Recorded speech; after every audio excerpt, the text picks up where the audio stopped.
Hi, Daniel. Can you see and hear me okay? Yep, everything's good on my end. Okay, great. I'd like to start by covering what genres are in your group's film and how do they subvert or uphold their respective conventions. Great question. Our film uses and subverts the genre conventions of comedy, mystery, and drama in a multitude of ways. Can you start with comedy?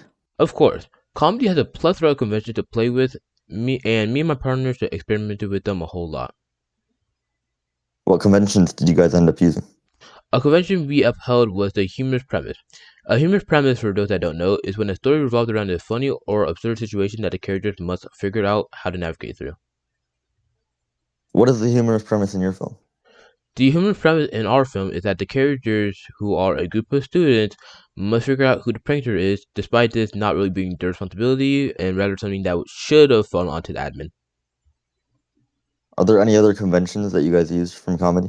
Another convention we upheld was the use of juxtaposition, which is when two elements that are contrasting, such as color, characters, ideas, etc., are put side by side. In our film, we juxtapose the colors white and black by having majority of our actors wear one of the colors. Did any films inspire yours? A couple films that uphold these genre or these conventions influenced us. One of which being White Chicks. Can you explain how this film shaped yours? White Chicks had the premise of the Wayans brothers, two African American men, having to pretend to be white teen females at a highbrow event and their hijinks through it. The difference in experiences the characters have versus what they're pretending to be is an excellent usage of juxtaposition to create a humorous situation. What about the conventions your group decided to subvert? We did subvert some conventions such as stock characters in films. Stock characters are just characters that you would expect to see in comedies, such as the eccentric man who is an over-the-top personality that is played up for comedic effect, or the underdog, which is the person that starts at a disadvantage and everyone roots for. What about the conventions of drama? Thank you for reminding me. The drama genre has tons of conventions to play with. Which ones did you guys mess with? We decided to use dramatic irony in the film. In case you don't know what that is, it is when the audience knows more about the situation than the characters. In our case, the audience knows who the prankster is, while the characters have no idea. Did you guys use any other conventions? Not particularly, but we did decide to subvert some. Which ones did you subvert? For one, the visual style of our film. Normally, dramas are a lot more gritty, more down to earth, more serious, while ours, for the most part, is pretty lighthearted, upbeat, and doesn't take itself too serious.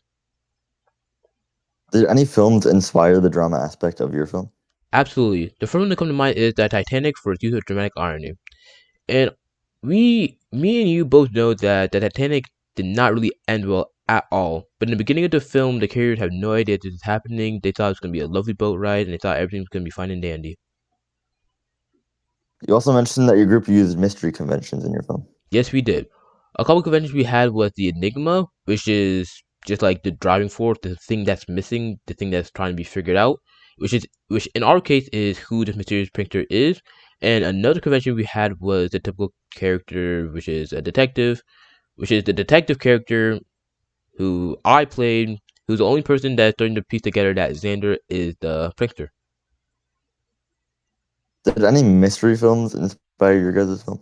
Um, a film did inspire the enigma aspect, though it's not necessarily a mystery film, and that would be Fight Club. So the Fight Club movie, sorry, inspired our film in the way that we created the enigma. We had some trouble figuring it out at first, and we used Tyler Durden being an extension of the main character to influence our decision to make the prankster an extension of Xander. I'm a little curious on how your guys' film represented social groups. I'm really glad you asked. The theorist Judith Butler has an ideology that gender roles are not something inherent or something that you're born into, but rather something that we're all acting out and is reinforced through the media. We reinforce this belief Uh, with having the prankster being a teen boy.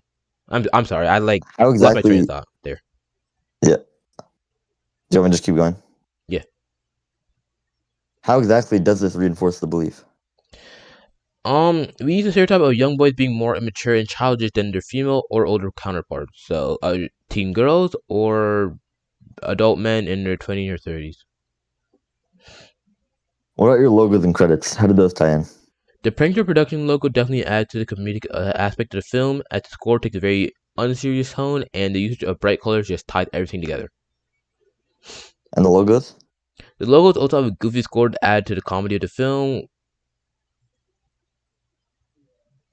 Well, this has been a wonderful interview, and I hope you have a good night. Likewise. Okay. You good? That's it.